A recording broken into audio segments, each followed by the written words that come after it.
ദൈവത്തിരുനാമത്തിന് മഹത്വമുണ്ടായിരിക്കട്ടെ. പുതിയൊരു പ്രഭാതത്തിൽ തൃപ്പാദം എന്ന പ്രതിദിന പരിപാടിയിലേക്ക് എല്ലാ മാന്യ ശ്രോതാക്കൾക്കും സ്വാഗതം.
കർത്താവായ യേശുക്രിസ്തു തന്നെ സത്യദൈവം എന്നതിനെ ആസ്പദമാക്കി ക്ലാസുകൾ നയിക്കുന്നത് ഇവാഞ്ചലിസ്റ്റ് ബിജു വിൽസൺ, കരകുളം.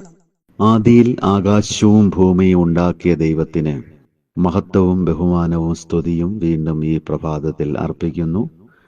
തൃപ്പാദമെന്ന ഈ ശുശ്രൂഷയിൽ എന്നെ പ്രഭാതത്തിൽ കേട്ടുകൊണ്ടിരിക്കുന്ന എല്ലാ പ്രിയപ്പെട്ടവർക്കും പ്രഭാതവന്ദനം അറിയിക്കുന്നു.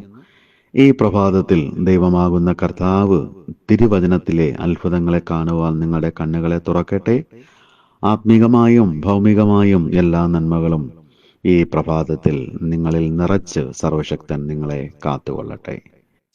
ഇന്നത്തെ തിരുവചന പഠനത്തിന് ആവശ്യമായി പുറപ്പാട് പുസ്തകം 13-ാം അധ്യായം 21-ാം വാക്യവും 14-ാം അധ്യായത്തിലുള്ള വാക്യങ്ങളും നമ്മൾ ശ്രദ്ധിച്ച് വായിക്കുവാൻ തക്കവണ്ണം കർത്താവിൽ ശരണപ്പെടുകയാണ്.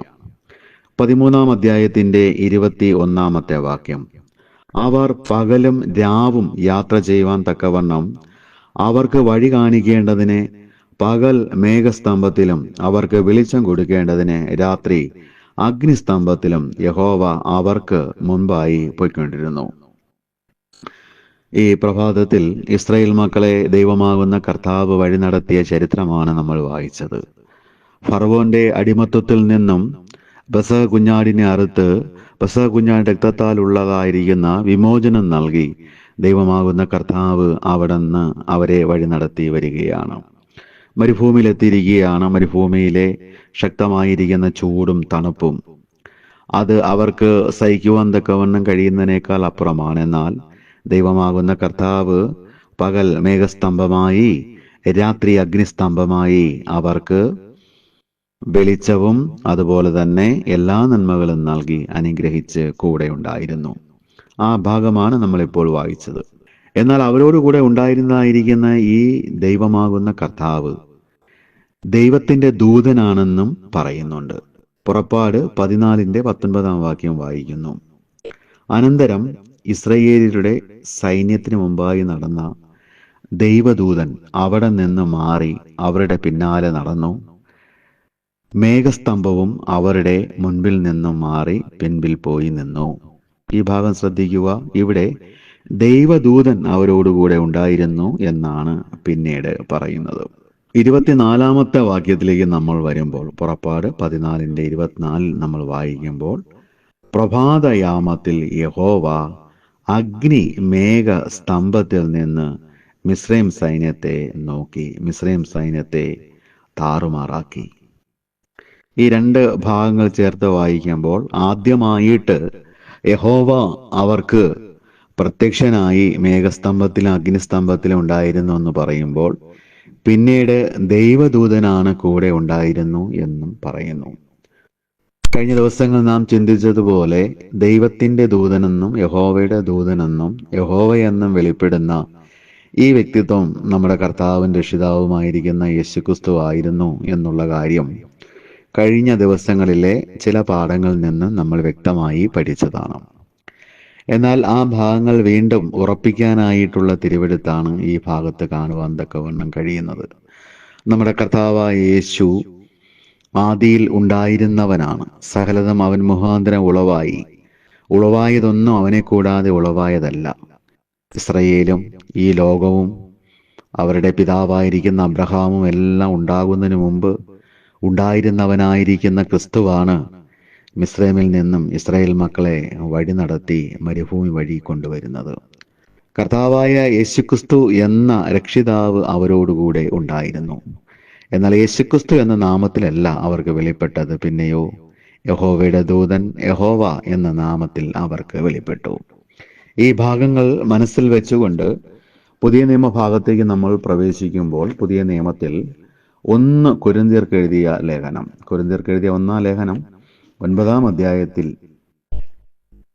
കൊരിന്ത്യർക്ക് എഴുതിയ 1-ാം ലേഖനം 10-ാം അധ്യായത്തിൽ നമ്മൾ വായിക്കുന്നു, സഹോദരന്മാരെ, നമ്മുടെ പിതാക്കന്മാർ എല്ലാവരും മേഘത്തിൻ കീഴിലായിരുന്നു, എല്ലാവരും സമുദ്രത്തിലൂടെ കടന്നു, എല്ലാവരും മേഘത്തിലും സമുദ്രത്തിലും സ്നാനമേറ്റു, മോശയോട് ചേർന്നു, എല്ലാവരും ഒരേ ആത്മീയ ആഹാരം തിന്നു, എല്ലാവരും ഒരേ ആത്മീയ പാനീയം കുടിച്ചു. അവരെ അനുഗമിച്ച ആത്മീക പാറയിൽ നിന്നല്ലോ അവർ കുടിച്ചത്. ആ പാറ ക്രിസ്തു ആയിരുന്നു. ആ പാറ ക്രിസ്തു ആയിരുന്നു. പഴയ നിയമത്തിൽ ഇസ്രായേൽ മക്കൾ വഴി നടന്നു വരുമ്പോൾ അവരോട് കൂടെ നടന്ന് അവർക്ക് വെളിച്ചം നൽകിയ, തണൽ നൽകിയ കർത്താവ്. മാത്രമല്ല, പാറയിൽ നിന്ന് അവർ വെള്ളം കുടിച്ചപ്പോൾ യഥാർത്ഥത്തിൽ ക്രിസ്തു എന്ന പാറയിൽ നിന്നാണ് അവർ വെള്ളം കുടിച്ചത്. ക്രിസ്തു എന്ന പാറയാണ് അവർക്ക് വെള്ളം കൊടുത്തത്. അവരെ അനുഗമിച്ച പാറയിൽ നിന്നല്ലോ അവർ കുടിച്ചത്. ആ പാറ ക്രിസ്തു ആയിരുന്നു എന്ന് പൗലോസ് അപ്പോസ്തലൻ ഇവിടെ വ്യക്തമായിട്ട് പറയുകയാണ്.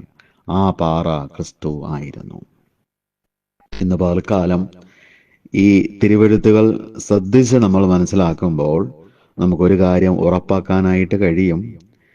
മോശയ്ക്ക് പ്രത്യക്ഷനായതായിരിക്കുന്ന കർത്താവ്, കടിഞ്ഞൂൽ സംഹാരം നടത്തിയവനാകുന്ന കർത്താവ്, മേഘസ്തംഭത്തിലും അഗ്നിസ്തംഭത്തിലുമായിരുന്ന കർത്താവ്, പാറയിൽ കൂടി വെള്ളം പുറപ്പെടുവിച്ചവനായിരിക്കുന്ന കർത്താവ്.